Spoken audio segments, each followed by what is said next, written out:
Welcome to R&R Living Life. We continue this episode camped at the Sea Change Park in Milton. There has been so much to see around the area. Every day is filled with fascinating and interesting sights, scenery, places and history. On our exploring days without Gidget, we cover some miles, taking in small towns, national parks, winding bitumen and sometimes gravel roads that Rick enjoys driving on, along highways and back roads. At the beginning of each exploring day, I never really know where we will end up. Today we drove out to Mollymook before going into Ulladulla and taking the Gondwana Coastal Fossil Walk at the Harbour Reserve. Then we made our way to Wardenhead Lighthouse and on over Birrell Lake to Mungo National Park before returning to Milton and Gidget. The following afternoon we played tourist and drove out to Moruya Bay and then along King's Highway over Misty Mountain to Braidwood. Though Rick and I are not beachgoers, we are always interested in seeing what the towns and beaches are like. So today we went into Mollymook to check it out.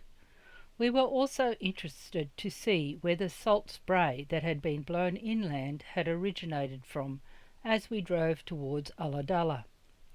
Mollymook Beach on the shore of the Tasman Sea stretches for 2 kilometres from Bannister's Point in the north to a rocky headland in the south. Rick and I enjoyed the grassy knoll behind the beach to enjoy the pristine beach. From Mollymook we made our way a few kilometres into Ulladulla, stopping at the lookout to check out the jetty and breakwater. It is impossible to tell where Mollymook finishes and Ulladulla starts. The coastal area of the Milton-Ulladulla district was observed by Captain James Cook in 1770 when sailing along the east coast of Australia before landing at Botany Bay. Cook noted the nearby Pigeon House Mountain, a prominent landmark in the area. Ulladulla has close links with the nearby historic settlement of Milton, and many services are shared between these towns. The first European settler was Reverend Thomas Kendall in 1828, who started cutting Australian red cedar 4 kilometres north of the present-day Milton. A wooden jetty was built in 1859 so as to retain the services of the Illawarra Steam Navigation Company. The company had informed the farmers that they would not call again at Ulladulla unless better mooring facilities were provided. After 7 years the jetty was replaced by a stone pier built by the government on the natural reef. The company built a store on the harbour foreshores for the receiving of produce for shipment to and from Sydney. During the mid-1890s, a 4-foot gauge tramway was laid out to the end of the main stone wharf. Manpower and horses were used to move the low wagons. During the period 1910 to 1911, a double line of track was laid to the end of the pier, but by 1992 almost all trace of the line had disappeared. The harbour is the home port of the largest commercial fishing fleet on the south coast.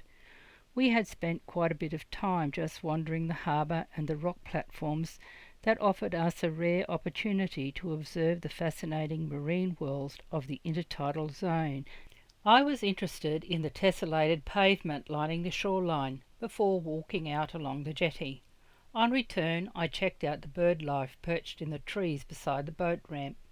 I seem to always find something of interest wherever we are. Ulladulla, with its pristine beaches, a bustling fishing industry, streets brimming with an eclectic mix of art galleries, boutique stores and mouth-watering dining options, was a great place to explore.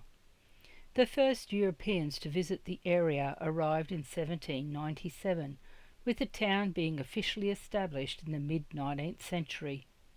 Historically, Ulladulla was an important port for the local timber and dairy industry. Today, the harbour is home to a fleet of commercial fishing trawlers, but increasingly the town has become a coastal holiday resort. The Princess Highway actually passes the harbour, which, with its 2 boat ramps, is nestled between enclosing headlands.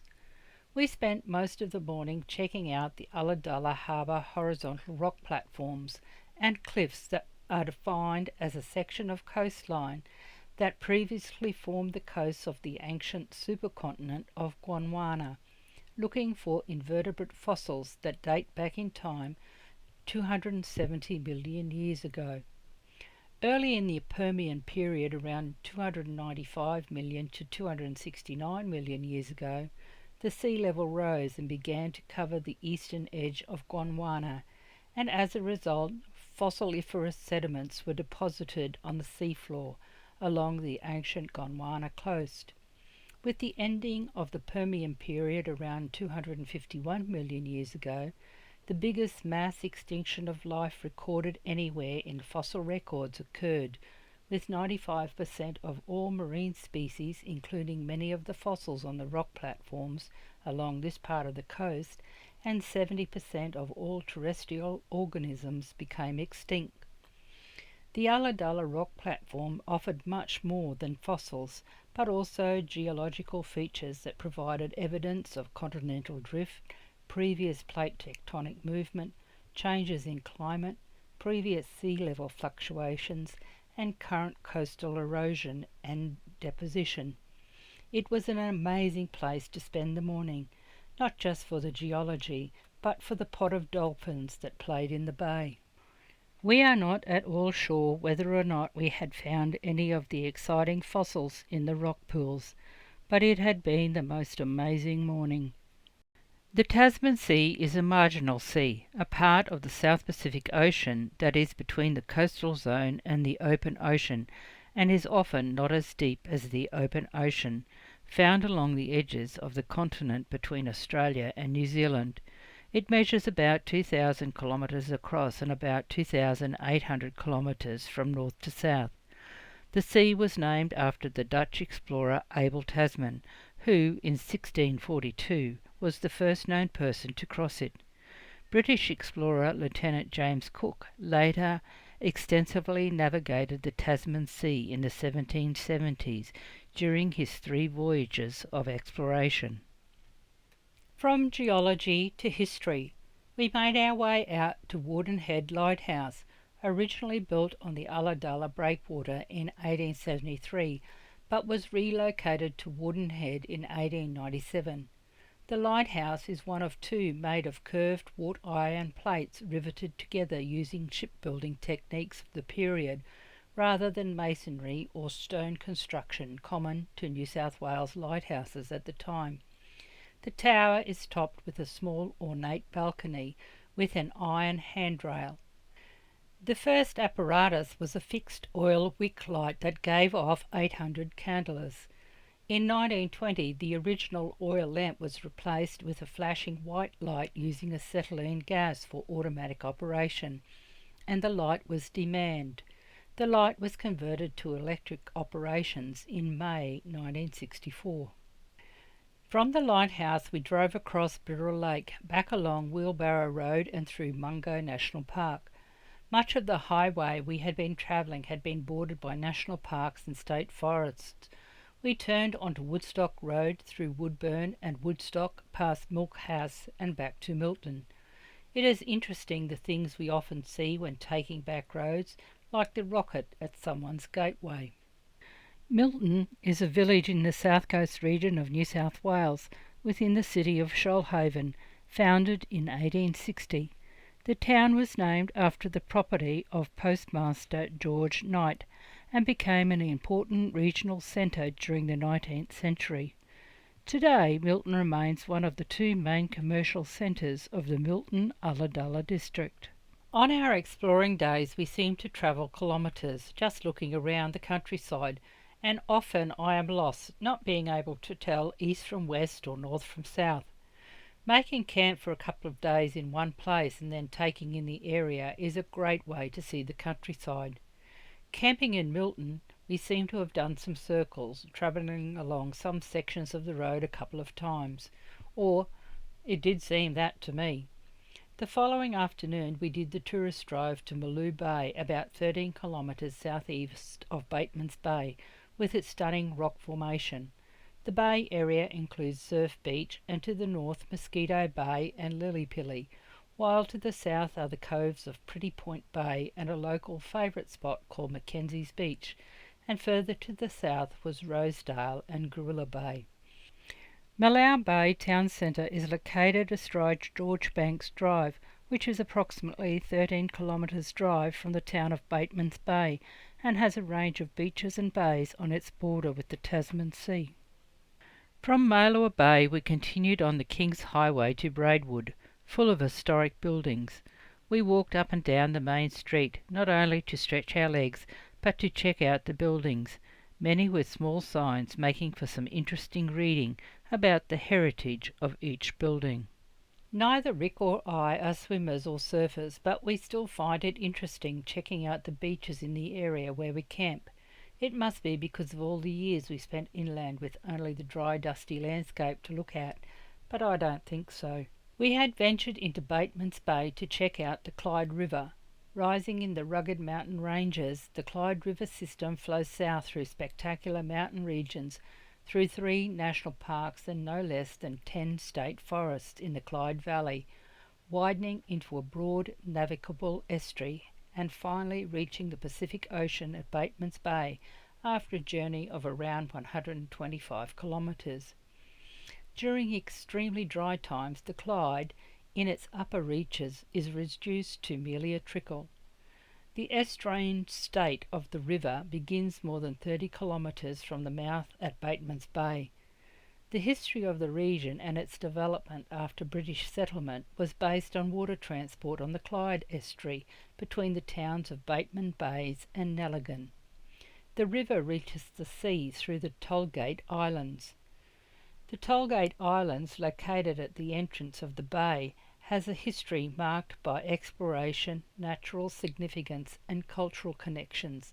Initially named by surveyor Robert Hoddle as Toll House and Tollgate, the islands were later renamed Tollgate Islands by Thomas Florence and are now part of the Tollgate Islands Nature Reserve. The islands feature dramatic jagged cliffs and unique underwater cliffs, making it an ideal home for various bird species, including little penguins, wedge-tailed shearwaters and white-faced storm petrels, which breed there. It is also a gathering spot for grey nurse sharks. Oyster farming in the estuary is also an important industry to the local community. The expansive waterway at the mouth of the Clyde River was named by Lieutenant James Cook on his voyage of discovery along this coast in 1770. However, it wasn't until well into the 19th century that the township of Batemans Bay appeared. Batemans Bay and its neighbouring area boast some of the most spectacular and unspoiled coastline in New South Wales. On leaving Batemans Bay, we again passed through forest country along sections of the highway that was winding and hilly with some long sweeping curves to Moruya, where we camped on the banks of the Moruya River, another great place to base ourselves for a couple of days to explore the region, as it is located inland from the coast. There were a number of historical buildings lining the main street that we enjoyed looking at, as well as some interesting carved statues. Moruya lies near the geographical centre of the Eurobodalla Shire, which runs from Batemans Bay in the north to Tilba in the south, and is one of the oldest towns in the region and one of the smallest of the 3 major towns on the Eurobodalla coast.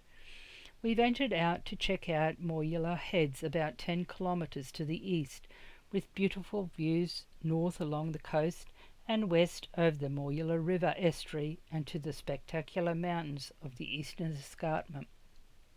The following day was a travelling day as we continued along the Princess Highway to Batemans Bay, bordered by forest country for most of the journey.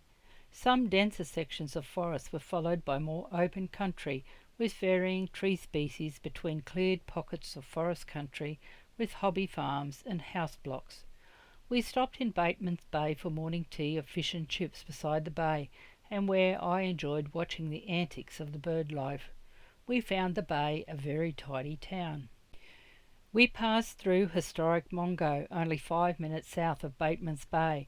that has a rustic atmosphere that has been preserved in the newer buildings in the town, resulting in a quaint village in which you can find a wide variety of unusual and attractive craft and antique items. While out exploring, we passed through the village of Nilligan, beside the Clyde River, just 10 kilometres upstream from Batemans Bay. The town's history is rich and fascinating, with gold prospectors, bush rangers, and steamships having all called Nilligan home. The once bustling streets are now quiet and serene, matched only by the silence of the surrounding forests. Thankfully, the area is remarkably pristine and underdeveloped.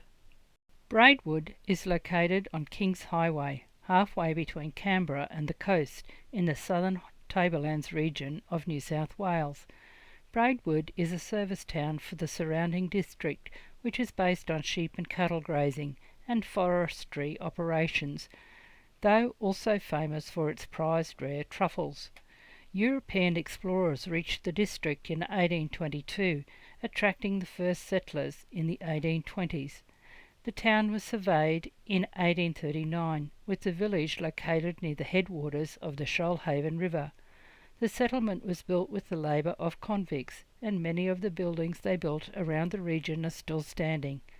Its charming colonial buildings, rustic streetscapes and rural beauty have been the perfect backdrop for iconic Australian films such as The Year My Voice Broke, Flirting and Ned Kelly. Gold fever struck this prosperous pastoral area in the 1850s, while the historic 1890-built Royal Mail Hotel served as a staging point for Gold Rush coaches and still stands on the main street. Most streets in the town are named after early settlers from the surrounding district. After checking out Braidwood, we made our way back along King's Highway to Holmes's Lookout. Talk about green paddocks and stocking rates. My mind boggled at the number of cattle in some of the paddocks. We passed one paddock with llamas, another interesting industry that I know very little about. To get to Holmes's Lookout we had to take a gravel road, much to Rick's delight. What a great view overlooking Batemans Bay. From there we returned to Gidget again, passing through the bay on our way back to Milton. I hope you have enjoyed this episode as we wandered around this area of the Shoalhaven region. Give us a thumbs up if you did, and leave a comment. Join us next time as we continue making our way further along the Princess Highway. Take care and enjoy life. Cheers for now. Rick and Rosemary. R&R, living life.